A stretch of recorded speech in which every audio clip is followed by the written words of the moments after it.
میں مسجد کے محراب میں قرآن کے سامنے بیٹھ کر کہتا ہوں، ایک مسئلہ بیان کرتا ہوں، وہ یہ کہ دعائیں تفصیل سے مانگو اور دل سے مانگو. کم از کم اپنے بارے میں تو اخلاص پیدا کرو. آپ کے اپنے اوقات آپ کے لیے نہیں ہے، کب ہوں گے پھر؟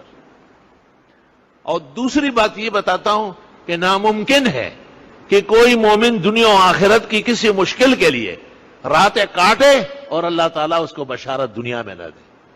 یہ غزوہ میدان الحمدللہ. وَيَوَلْ اُخْرَدَ زَانْ غَخِي بِيَا اُخْرَدَ کار غَخِي.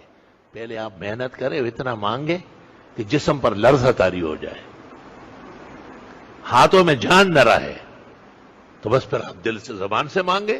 جب زبان بھی ساتھ نہ دے تو دل سے مانگے، پھر آپ خود دعائی دعا ہو جائیں گے اللہ کے فضل و کرم سے. بن کے بندہ جو اسے دل سے صدا دیتا ہے، اس کا ہر کام خدا جلد بنا دیتا ہے. یا میرے پاس ایک شخص آتا تھا، بڑا رونا دھونا کرتا تھا. اس کا کام کسی ایسے شخص سے متعلق تھا جو میرا دوست تھا اور میری بات مانتا تھا. لیکن میں نے چاہا، ہم تو خود غرض لوگ ہیں، کہ پہلے اس کو مسئلہ سمجھاؤں، اس کا ایمان ٹھیک کر لو. میں نے کہا یہ میرے سامنے کیوں رو رہے ہو؟ کہا آپ ہمارا مذہبی رہنما ہے، وارث الانبیاء ہے. میں نے کہا مذہبی رہنما یا وارث الانبیاء کسی چیز پر قادر ہے؟ کہا نہیں. میں نے کہا وہ کون ہے جو قادر ہے ہر چیز پر؟ کہا اللہ تعالیٰ ہے. میں نے کہا کلمہ پڑھو اور قبلے کی طرف منہ کرو. آپ نے کبھی ایک رات اب تک عشاء کی نماز سے فارغ ہو کر صبح تک رویا ہے اللہ کے سامنے؟ اس نے کہا نہیں. میں نے کہا تو جھوٹا ہو، کذاب ہو، اول درجے کا کذاب. جس پر ایمان ہے کہ وہ آسمان و زمین کا مالک و مختار ہے اور وہ جو چاہے کرے، اس کے کوئی پوچھنے والا نہیں. لا یسأل عما یفعل وہم یسألون. تو اس سے نہیں مانگتے ہیں، ایک ایسے شخص سے مانگتے ہو جو اپنی سانس کی قدرت نہیں رکھتا، جو بیٹھا ہوا تو ہے لیکن اٹھنا ضروری نہیں ہے، ہو سکتا ہے بیٹھے بیٹھے جان نکلے. جو آ تو چکا ہے لیکن اپنی جگہ پہنچ نہیں سکے گا، اس سے پہلے ہی ختم ہو جائے.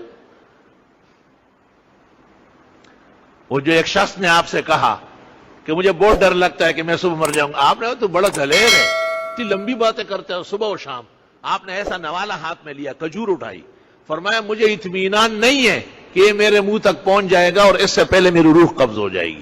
وَأَنَا رسول اللہ، میں اللہ کا بہترین پیغمبر ہوں، آخر الزمان ہوں. مقربان را بیش بود حیرانی. جو خدا کو جانتے ہیں وہ زیادہ ڈرتے ہیں. باپ سے جتنا بڑا بیٹا ڈرتا ہے، چھوٹا نہیں، وہ تو کبھی داڑھی پکڑتا ہے، کبھی کان کھینچتا ہے، اس کو کیا پتا ہے. لیکن بڑا بیٹا بہت ادب سے رہتا ہے کہ رب ناراض نہ ہو جائے.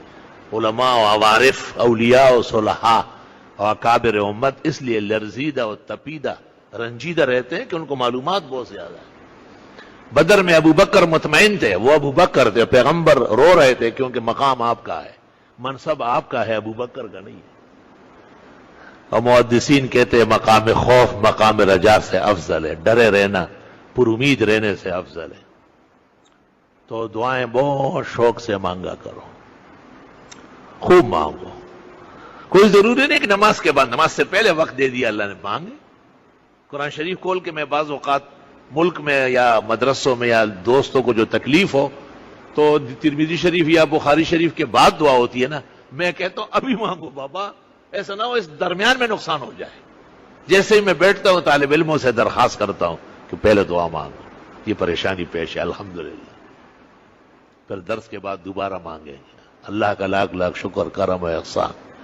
میں نے طلباء سے کہا ہے کہ میرا مذہب دعاؤں میں سب لوگوں سے علیحدہ ہے. میں ہمہ وقت دعا مانگنے کا قائل ہوں، ہمہ وقت، اور کوئی کام ہی نہیں. ہر نماز کے بعد 2-3 دفعہ دعا ہو جاتی ہے. تو پھر لوگ آتے ہیں چاچیاں ملانے، جی علامہ صاحب ہے، اوے پرے ہٹ، اے پرے ہٹ. او بے شرما، 5 نمازیں میں خود پڑھاتا ہوں، ہر نماز کے بعد کم از کم آدھا گھنٹہ بیٹھتا ہوں، کچھ نہ کچھ واعظ نصیحت دعا. یہ تیری تسلی کے لیے نہیں ہے، تیری چاچیاں ملنا ضروری ہے. تیری چاچیاں خواہ مخواہ کی، اپنا وقت بھی ضائع کرتے ہو، ہمیں بھی تنگ کر رہے ہو. فضول مصافحہ.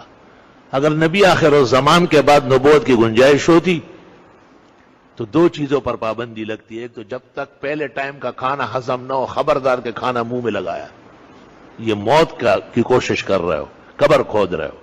اور دوسرا یہ کہ بے وجہ اور بے سبب اور بے بشارت اور بے موقع مصافحے زندگی کے تنگ کرنے کا طریقہ ہے، رہنے دو.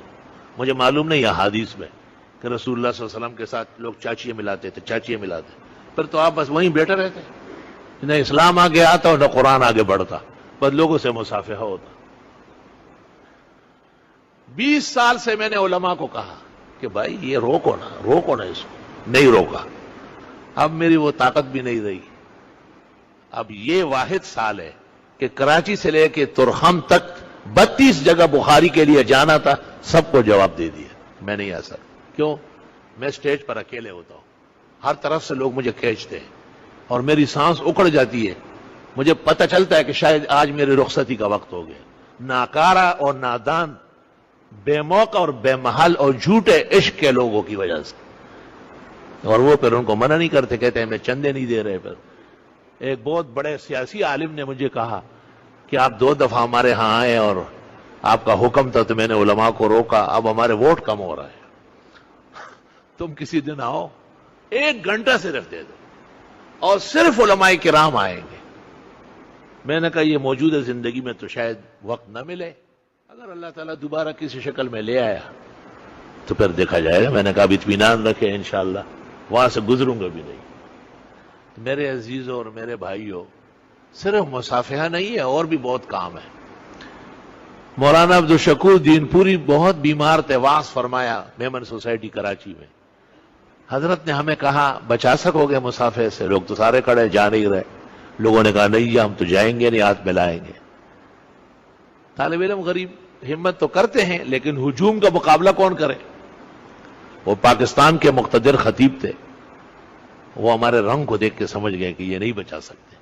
تو حضرت نے کہا میں اپنے آپ کو خود بچاتا ہوں، سب آؤ لیکن خالی ہاتھ نہیں ملو گے، کوئی نہ کوئی چھوٹا بڑا نوٹ ہوگا. یقین کرو 1 آدمی آیا 10 روپے کا نوٹ، باقی سب چلے گئے. دادمر نران مسلمان آدمی 10 روپے مصافحہ نہیں شکو رہے. حضرت نے کہا خالی ہاتھ میں نے نہیں ملنا ہے، میں اتنے دور دین پور سے آیا ہوں اور 2 گھنٹے میں نے واز کیا ہے، 6 گھنٹے میں یہاں پہنچا ہوں. جو مجھ سے ہاتھ ملانے آ رہا ہے کوئی نوٹ ہونا چاہیے. الحمدللہ ایک آیا وہ بھی 10 روپے کا، بہت بڑی چیز تھی اس زمانے میں.